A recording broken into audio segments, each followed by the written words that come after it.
Okay, so today I want to talk about something that I haven't really used in the ArcGIS JavaScript API, and that is binning, right?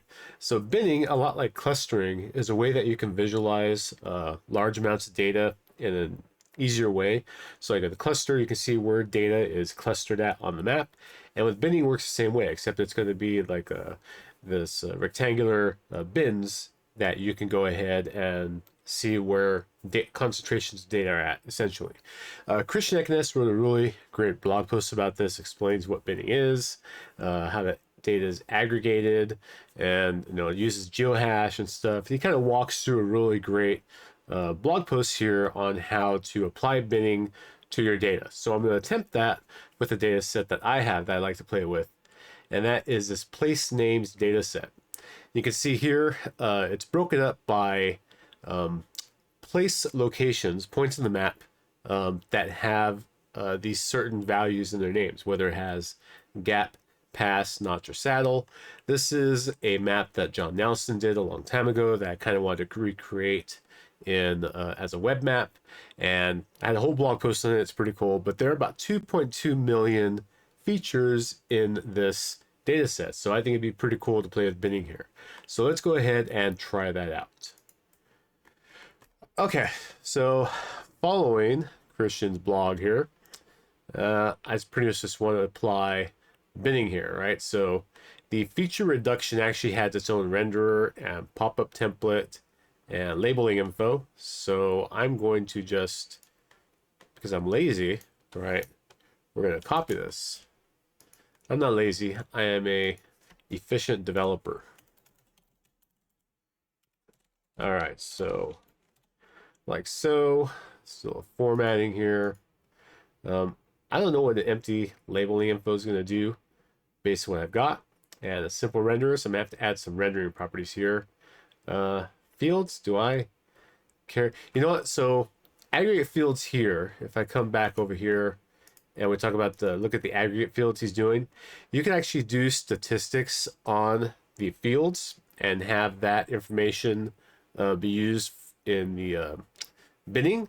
However, the data set I'm working with doesn't really have numeric data that is useful for something like that, because I'm worried about my data is visualized based on the names of places, so it's just strings. So I can't really take advantage of this for this data set, but something to keep in mind if you are using data set and you want to actually calculate some stat data to use for binning. So I'm going to take that out of here for now because I'm not going to use that. And let's go ahead and run this and see what happens. 3 might be a little, yeah, we'll look at the info he's gotten there. So, okay, so I don't have anything for my renderer here yet. So what's he use for a renderer here? Right, here we go. Renderer's down here. Okay, I'm going to steal this because, like I said, great developers steal. Borrow. Okay, so there's my symbol, like so. Okay, so here are my bins. They're kind of big, what I want to do. So if we look at the, go back up here. He's got some good links in here. It's different areas. So fixed bin level, right? So this kind of explains kind of how the bin levels work, right? So the higher the number, the higher the resolution. So meaning that in my case here, I probably want to do something like a 4 for what I'm working at here. So let's do that. So I should have smaller cells for my bins, right? Right? Yeah, I did that right. Look at that. Okay. So now I got to do a little bit more work here. All right, so let's do labeling info, right? So I've already imported label class here, right here, so I can label my bins. And, I guess labeling of the bins is useful. In some cases, I just need to get kind of busy. So let me see here. Should I just copy again? Let's come back over here. Where's he got label section here? Labels after renders.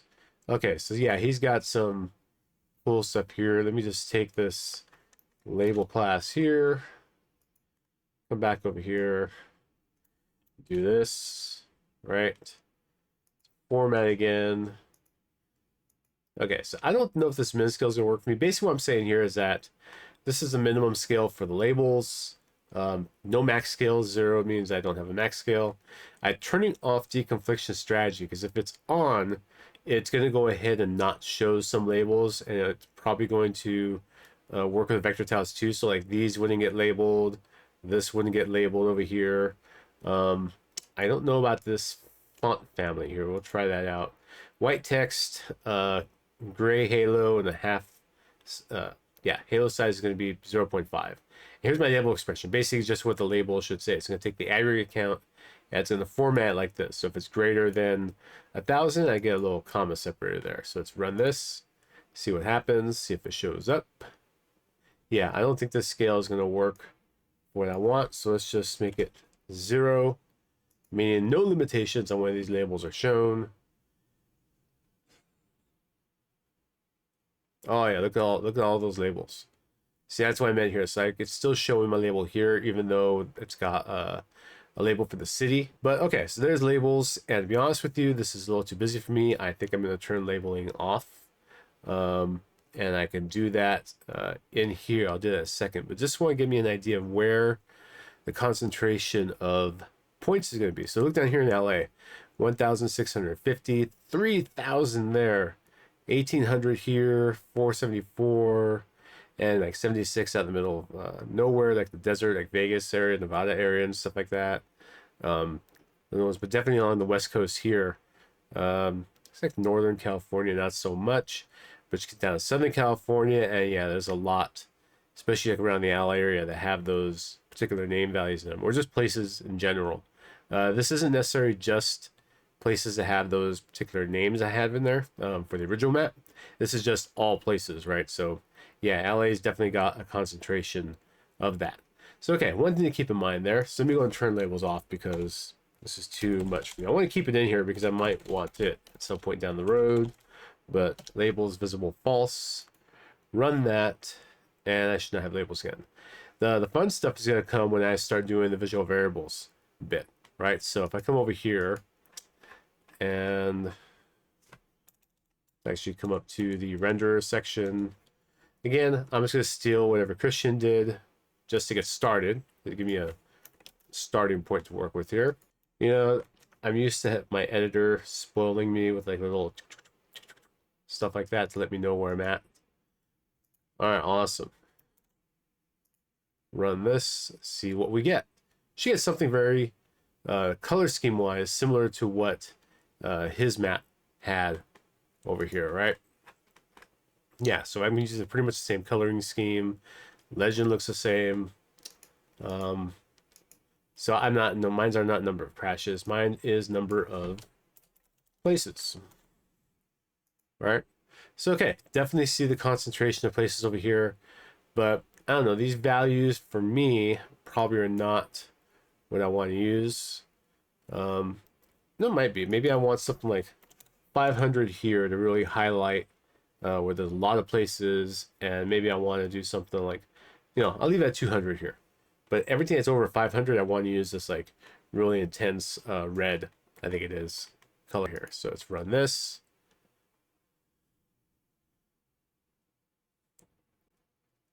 Yeah, I think that's a little bit more representative of what I want to show.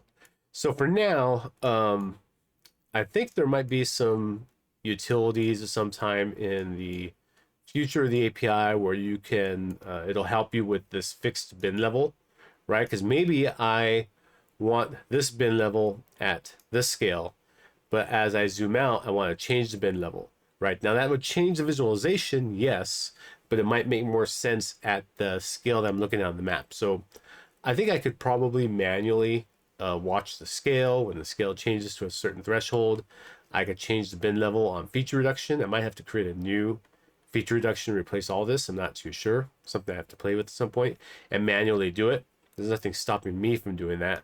I'll probably get a little bit of flash of the data of some sort as it does it. But there might be something in the future to help with this bin level bit at some point. I'm not too sure. we'll see about that, see how that goes. So okay, so this is fun, right? But I just pretty much copied whatever Christian was doing. Maybe I want to play with the color scheme a little bit, right? So what I can do is I can go over to the visualization guide. Let's look at symbols and color ramps and check out the Esri color ramps page. Now, if you haven't seen this, it's very, very cool, right? So you have all these different color ramps available for you that you can use in your applications. So what you can do is you can actually narrow this down. So maybe I only care about, stuff that's going to be used for categorical or centered on. Maybe I only care about pinks, right? So I want to see all the pinks here, do a search, and these are all the different pink colors I'm going to get in here. Let's reset that. Christian had put some cool stuff in here. The Mentone beach color, right? So let me copy that. So it has this really cool feature in here where you can copy the hex values, but you don't get just the hex values. If I come to my application here and I come to paste that in here, whatever it gave me, it's going to paste this in here. So this is what's actually going to copy for you. Makes it really super easy to start integrating these different color ramps into your applications. Now I have a colors array with the different hex values in here, meaning that I can come down here to this colors where I'm defining stuff, and I can just say colors 0. And let's go ahead and start lining things up. There we go. Just like some good old-fashioned C programming, right? So 1, 2, 3, 4. Save that and run it, and let's see what the color schemes are look like now. Ooh, that's cool. I'm kind of digging that. It's kind of in reverse, kind of what I want to show though, because now like the LA is the yellow color, but I might want this more intense color. So I can just go in here and I can start saying 4, 3, 2, 1, 0. Run it. Or I could just put dot reverse. No, yeah, I can reverse it up at top. That's fine. Now this is cool. This is much more kind of what I want to show. I like this color scheme here. That's pretty neat. But again, if I'm not happy with that color scheme, I can just come over here and I can say something like the Milky Way. What's the Milky Way going to do for me? All right, Milky Way, let's try you out. So I'll just comment this out here.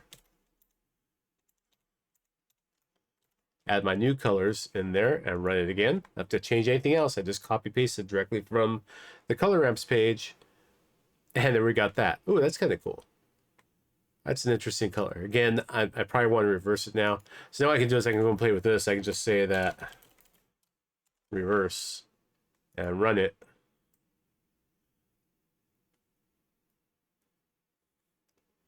And there we go. So now like the yellowish green color, olive color is going to be areas that does not have as many places as the lighter blue color does. And then the darker blue is kind of in the middle, right? At least based on the values I'm using. So that's cool. That is really, really cool. So I've just integrated binning into my map. This might be a better visualization to kind of show where the places are and gives me something to play with, right? Again, I'm just exploring here and trying different stuff out. Okay, so I hope that gave you a quick intro to binning in the JavaScript API. I highly recommend you check out Christian's blog post on binning, right? It covers a lot of really good information, a lot of great detail. Does a way better job of explaining this stuff than I can, for example. And check out the guides. We have these visualization guides in here with a lot of really cool info that you can find about creating visualizations, like especially for high density data and stuff, and clustering, heat maps. We got aggregation, 3D visualizations, and then again these Esri color ramps, which you may not even know are available to you, that you can just go ahead and start copying hex values and stuff. And this is super useful too, because maybe you want your UI to match the visualization colors that you're using. So maybe you want the header to kind of be part of these hex values, or some kind of font colors, something like that. Things you can use in the pop-up even. You start styling the pop-up that certain way. So take advantage of this. These tools are all there for you to help you build some better apps. So try it out. Don't forget to comment, like, and subscribe. Drop any questions below, and I'll see you next time. Thank you.